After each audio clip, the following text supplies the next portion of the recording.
తెలంగాణ కాంగ్రెస్లో ఏం జరుగుతోంది? పొలిటికల్ సర్కిల్లో ఇప్పుడు ఇదే హాట్ టాపిక్. రేపు సీఎం రేవంత్ రెడ్డి ఢిల్లీకి వెళ్లనున్నారు.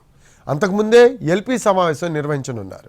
దీంతో సిఎల్పీ సమావేశంలో ఏం చర్చిస్తారు, ఢిల్లీకి ఎవరెవరు ఎందుకు వెళ్తారు అనే చర్చ జోరుగా సాగుతోంది. రాష్ట్ర రాజకీయ పరిస్థితులు, ప్రభుత్వ నిర్ణయాలు, పాలనాపరమైన వ్యూహాలు ప్రధాన ఎజెండాగా ఇవాళ తెలంగాణ సిఎల్పీ సమావేశం కాబోతోంది. కాంగ్రెస్ ఎమ్మెల్యేలతో విడతల వారీగా భేటీ కావాలని భావించిన సీఎం రేవంత్ రెడ్డి ఆ మీటింగ్ను సిఎల్పీ సమావేశంగా మార్చారు.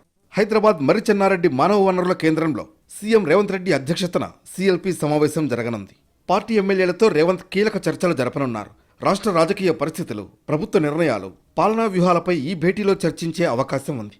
స్థానిక సంస్థల ఎన్నికలు, బీసీ కులగణన, ఎస్సీ వర్గీకరణ లాంటి అంశాలపై ఎలా ముందుకు వెళ్లాలనే విషయంపై చర్చ జరిగే అవకాశం ఉంది. ఇక రాష్ట్రంలో బీసీ వర్గీకరణపై ప్రభుత్వం తీసుకోబోయే నిర్ణయాలపై ఎమ్మెల్యేలకు సమాచారం ఇస్తారనే టాక్ ఉంది. అలాగే ఎస్సీ వర్గీకరణ అంశంపై తీసుకోవాల్సిన చర్యలను కూడా ఈ సమావేశంలో చర్చించనున్నారు. రాబోయే రోజుల్లో కాంగ్రెస్ ప్రభుత్వ నిర్ణయాలు, పాలనా విధానాలు ఎలా ఉండబోతున్నాయన్న దానిపై ఈ భేటీ కీలకంగా మారనుంది. ఇక సిఎల్పీ సమావేశం ముగిసిన వెంటనే సీఎం రేవంత్ రెడ్డి ఢిల్లీకి వెళతారు.